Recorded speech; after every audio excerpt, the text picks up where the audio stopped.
Artıq Azərbaycanlılar özlərini müəyyən qədər rahat hiss edə bilərdilər. Xalq balkonlardan, eləcə də yol kənarından oturub onları izləyib. Biz artıq Azərbaycan ordusunu Bakıda gördük, eləcə də onun daha da gücünə, qüvvətlənməsinə şahid olduq. 1918-ci ilin iyulundan ta ki 1920-ci ilin mart-aprel ayına qədər bu qiyamlar dayandırmadı. Amma təəssüf ki, bu çətələrin kökünü kəsmək olmur. Demək olar ki, Azərbaycanın bütün bölgələrindən ordumuza kömək var idi. Mustafa Kemal Paşa tərəfindən İstiqlal ordeni ilə mükafatlandırıldı.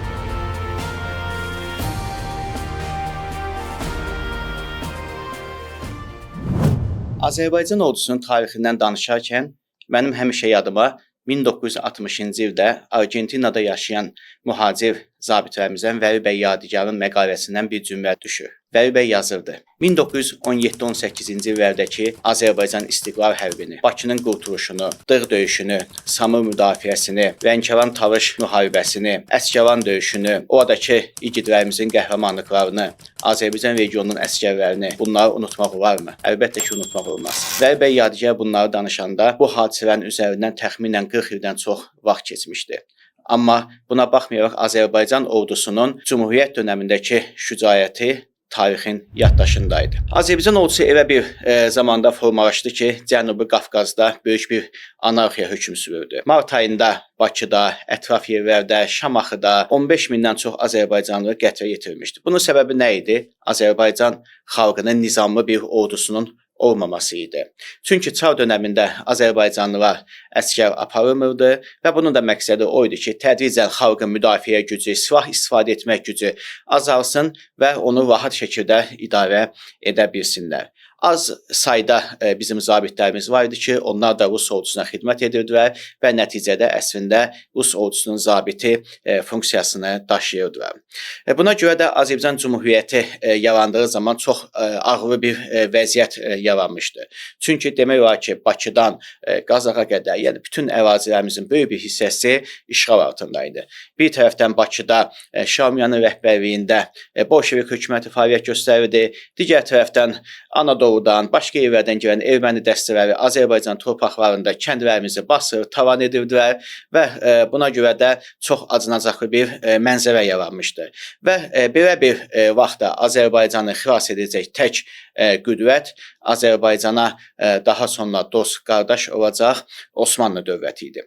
Nəticədə 4 iyun 1918-ci ildə Azərbaycanla Osmanlı dövləti arasında Batum müqaviləsi imzalandı və bu müqavilənin 4-cü maddəsinə görə əgər Azərbaycan istəyərsə, Osmanlı ordusu ona öz yardımını göndərəcəkdir. Belə də oldu. Əslində Azərbaycanın Osmanlı ilə danışıqları təbii ki, yanvar ayından etibarən başlamışdı. Bu müxtəlif mərhələlərdən keçdi və nəticədə artıq imzalanmadan öncə belə Qafqaz İslam ordusunu formalaşdıracaq qüvvələr Türkiyədən yola çıxmışdılar. Hətta may ayının 23-də artıq Nuru Paşanın dəstələri Zəngəzura çatmışdı. 2 gün sonra onlar artıq Gəncədə idilər və artıq Azərbaycanlılar özlərini müəyyən qədər rahat hiss edə bilərdilər. Nəticədə müqavilə imzalandıqdan sonra da Azərbaycan və Türkiyə ordusundan ibarət Qafqaz İslam ordusu formalaşdı və bu ordu ta ki 15 sentyabra qədər müxtəlif mərhələlərdən, döyüşlərdən keçərək Bakını işğaldan azad etdilər. Qafqaz İslam ordusu Azərbaycanda olduğu zaman təbii ki, bizim ən böyük üstünlüyümüz bizim öz onların dəstəyi ilə, onların köməyi ilə ilk milli ordumuz tədricən formalaşdı və 26 iyun 1918-ci ildə Əlahiddə Azərbaycan korpusu artıq yaradılmış oldu və bununla da Azərbaycan ordusunun, milli Azərbaycan ordusunun əsası qoyuldu. Təbii ki, ordunun əsasını qoymaqdan əlavə ordunun formalaşması, onun hərbi təsiri yaradılması kimi məsələlər də qısa zamanda həll olundu.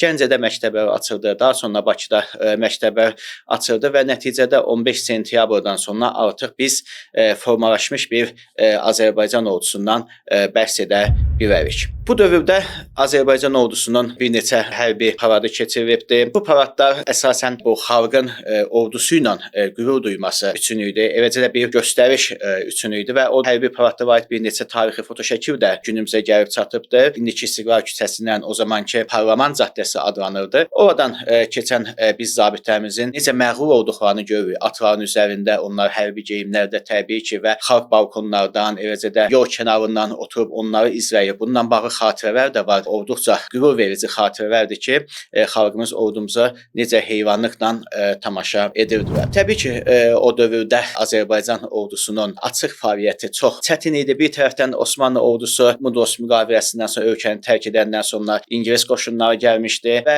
buna görə də müəyyən bir dövr ərzində Azərbaycan ordusu özünü tam şəkildə göstərə bilmirdi. Amma İngilislərin getməsindən sonra biz artıq Azərbaycan ordusunu Bakıda gördük. Eləcə də onun daha da gücünə, qüvvətlənməsinə şahid olduq. Hətta Azərbaycan qəzeti səhifələrinə baxsaq görərik ki, Azərbaycan ordusunun təlimlərində, eləcə də məktəblərin müxtəlif tədbirlərində Azərbaycanın ən yüksək dövlət vicarının da iştirakı vardı. Nəsib bəy Yusifbəyli olsun, hətta Ənvər Paşanın atası olsun, yəni bir sıra nazirlər olsun ki, əsgərlərlə mütəmadi şəkildə Gəncədə və digər yerlərdə onlara dəstək veriblər, onların təlimlərində iştirak ediblər. Azərbaycan ordusu Cümhuriyyət yarandığı gündən etibarən ən böyük bir problemlə üzləşmişdi. Bu da ermənilərin Qarabağda qiyamı idi. Əslində ermənilərin qiyamının arxasına təbii ki, Ararat Respublikası dayanırdı. Onlar necə ki 91-ci ildə Ermənistan dövləti Qarabağdakı separatçılıq hərəkatını öz üzərinə atmağa çalışdığı kimi, o vaxtı da Ararat Respublikası Qarabağdakı erməni dəstələrinin onlara hər hansı bir aidiyyəti olmadığını, onların öz azadlıq hərəkatı olduğunu iddia edirdi. Amma təbii ki, bunlar faktlarla puç edilibdir. Çünki bəzi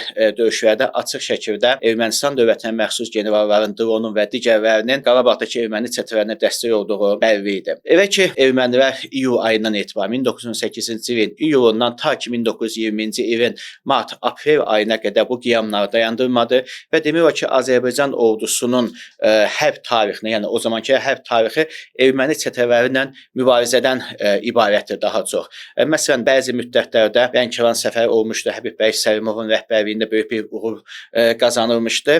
Amma bütün yəni Azərbaycan ordusunun fəaliyyəti bu üsyanların yatırılması ilə bağlı idi.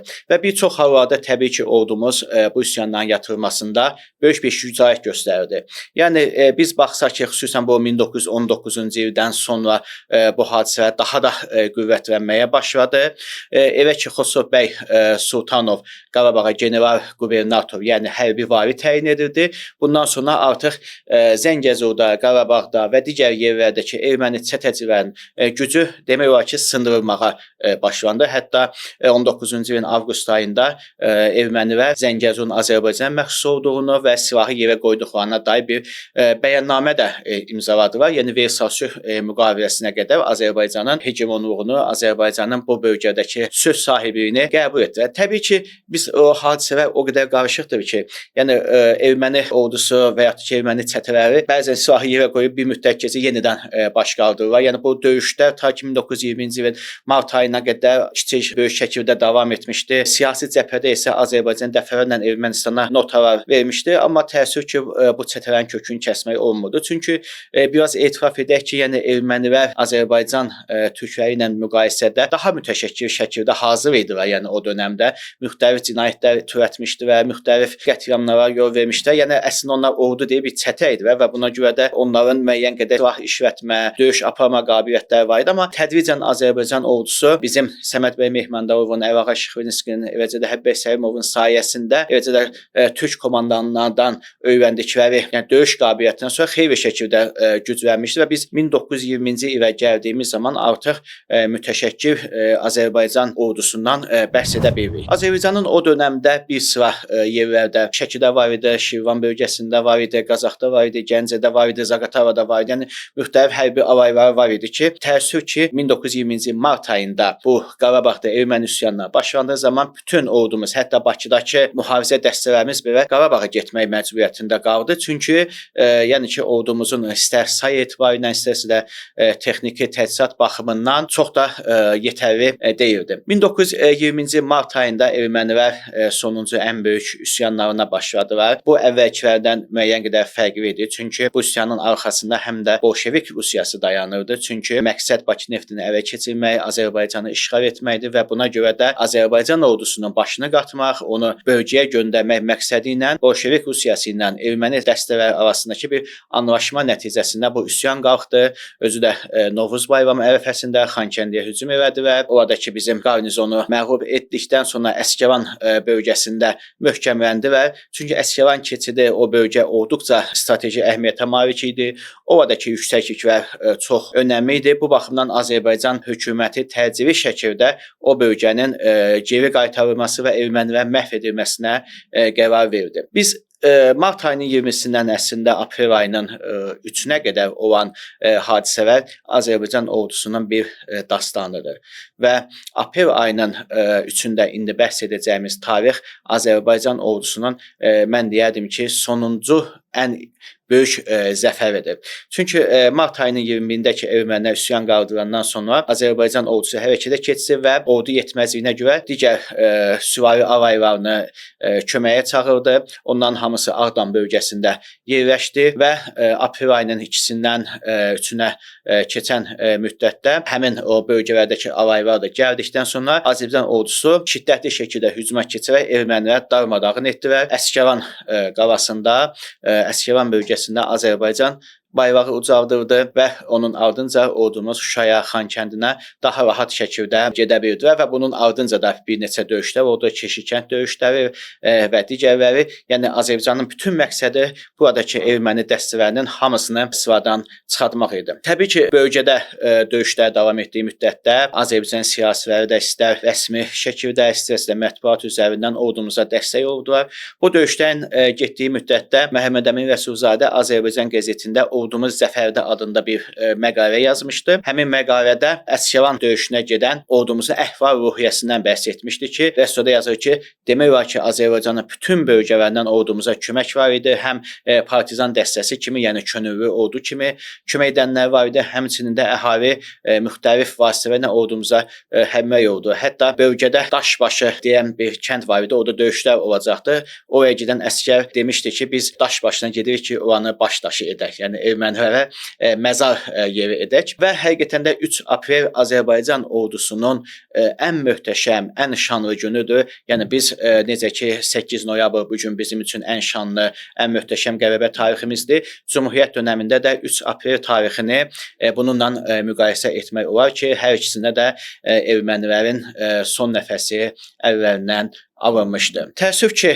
bütün ordumuz Qarabağda bu mübarizə ilə məşğul olarkən Rusiya ordusu artıq Azərbaycanın şimalından ölkəmizə daxil olmağa başlamışdı və oraya daxil olarkən Yalama məntəqəsində Azərbaycanlı əsgərlər böyük bir şücaət göstərdilər, işğalın qarşısını almağa çalışdılar. Təəssüf ki, buna nail ola bilməsə də önəmli olan bu işğala qarşı mübarizə aparma əzminə, duyğusuna, qabiliyyətinə sahib olmaları idi. Təəssüf ki, 27 apreldə Azərbaycan işğal edildi və bundan sonra Azərbaycan ordusunun zabitlərinin bir qismi Araz çayının cənubuna keçərək oradan Naxçıvana gəlib, o vaxtı artıq Türkiyədə Qurtuluş Savaşını aparan Kazım Qarabəkir Paşanın ordusuna qoşuldular və onlar ordumuzun bir qismi Türkiyənin istiqlal müharibəsinə iştirak etdilər. Bu da tariximizin Azərbaycan ordusunun şanlı bir səhifəsidir ki, Cümhuriyyət ordusunun zabitləri istiqlal savaşına qatıldılar və onlar bu qələbənin qazanmasında, daha sonra Cümhuriyyət dövründə baş qaldıran üsyanların yatırılmasında iştirak etdilər. Mustafa Kemal Paşa tərəfindən İstiqlal ordeni ilə mükafatlandırıldılar və daha sonra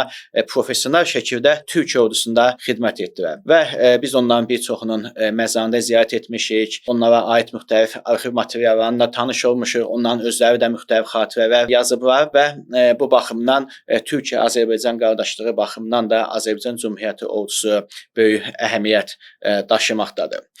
Təbii ki, bugün biz Cümhuriyyət ordusunun zəfərlərindən daha şövqlə danışırıq. Çünki biz 5 il öncə, eləcə də 2 il öncə böyük bir qəhrəmanlığa imza atdı. Azərbaycan ordusu 2020-ci ildə böyük bir 44 günlük müharibədən sonra zəfər əldə etdi. Eləcə də antiterror əməliyyatı ilə tarixi torpaqlarımızdan ermənilər tamamilə təmizlədi və tam şəkildə asayişi bərpa etdi və buna görə də istər Cümhuriyyət dövründəki zəfərlərimiz, istər də ki, indiki zəfərlərimiz bir-birinə mənəvi şəkildə bağlıdır və ona görə də 107 il ərzində Azərbaycan torpağı uğrunda şəhid olanları rəhmət və minnətlə anırıq və bu gün bu qələbəni bizə qazandıran döyüşçülərimizi, zabitlərimizi başda cənab Ali Baş Komandanımız olmaqla 26 iyun Silahlı Qüvvələr Günü münasibəti ilə təbrik edirik və inanırıq ki, Azərbaycan ordusu günü gəldiyində böyük Azərbaycan uğrunda da öz sözünü deyəcəkdir.